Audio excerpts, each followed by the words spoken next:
Shalom, saudara-saudari terkasih dalam Yesus Kristus. Inilah Injil suci menurut Yohanes. Kata Filipus kepadanya, "Mari dan lihatlah." Yesus melihat Natanael datang kepadanya, lalu berkata tentang dia, "Lihat, inilah seorang Israel sejati, tidak ada kepalsuan di dalamnya." Kata Natanael kepadanya, "Bagaimana engkau mengenal aku?" Jawab Yesus kepadanya, "Sebelum Filipus memanggil engkau, aku telah melihat engkau di bawah pohon ara." Kata Natanael kepadanya, "Rabi, engkau anak Allah, engkau raja orang Israel." Yesus menjawab katanya, "Karena aku berkata kepadamu, aku melihat engkau di bawah pohon ara, maka engkau percaya. Engkau akan melihat hal-hal yang lebih besar daripada itu." Lalu kata Yesus kepadanya, "Aku berkata kepadamu, sesungguhnya engkau akan melihat langit terbuka dan malaikat-malaikat Allah turun naik kepada Anak Manusia." Demikianlah Injil Tuhan. Saudara-saudari yang terkasih dalam Yesus Kristus, bacaan Injil dan renungan hari ini mengajarkan kepada kita untuk percaya kepada Yesus 100% tanpa kepalsuan. Sebab akan ada tanda-tanda yang lebih besar dari apa yang telah kita lihat yang dilakukan Yesus.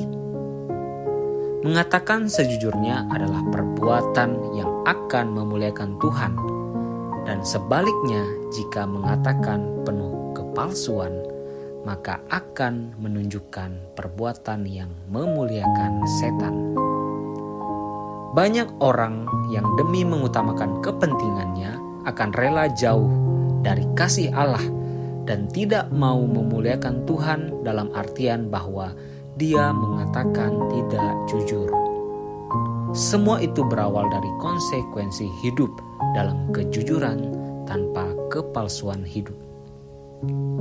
Di zaman Kristus, kata ini sering digunakan Kristus untuk mengecam ahli-ahli Taurat dan para Farisi, karena mereka menampilkan diri sebagai orang saleh, tetapi berperilaku bejat dan sungguh memalukan. Sekarang, perilaku penuh kepalsuan itu dengan mudah ditemukan dalam masyarakat kita, tak terkecuali di kalangan orang percaya. Sering kita jumpai yang berlagak baik padahal hatinya penuh dengan niat jahat. Rajin ke gereja padahal hatinya penuh kebencian.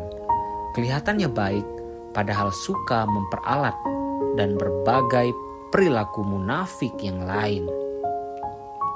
Dalam Alkitab terjemahan tertua Perjanjian Lama ke dalam bahasa Yunani, ada sebuah kata yang melukiskan karakter kepalsuan, yakni hipokrit, yang berarti tak bertuhan.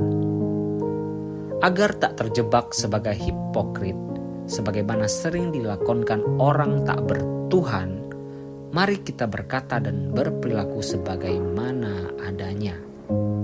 Seperti sikap Yohanes kepada Yesus. Yohanes bisa memperalat Yesus untuk tujuan pribadinya, tetapi ia tidak melakukannya. Ia bisa memilih tak menceritakan tentang Yesus kepada murid-muridnya untuk melindungi mereka dari pengaruhnya. Kenyataannya, Yohanes justru melakukan sebaliknya dengan risiko ditinggalkan murid-muridnya. Dalam kesempatan lain, ia berani menegur si pembuat kejahatan, meski harus membayar dengan nyawanya. Bacaan Injil hari ini mengisahkan Yesus yang menyatakan pujian untuk mengungkapkan isi hati Natanael sebagai Israel yang sejati. Dengan nada heran dan kaget, Natanael menanyakan bagaimana Yesus bisa mengetahui isi hatinya. Alhasil, jawaban Yesus yang membawa Natanael sujud menyembah dan mengakuinya bahwa Yesus adalah Mesias, Anak Allah, dan Raja Israel. Bersama dengan para malaikat yang pada hari ini kita merayakan pestanya, yaitu Mikael, Gabriel, dan Rafael.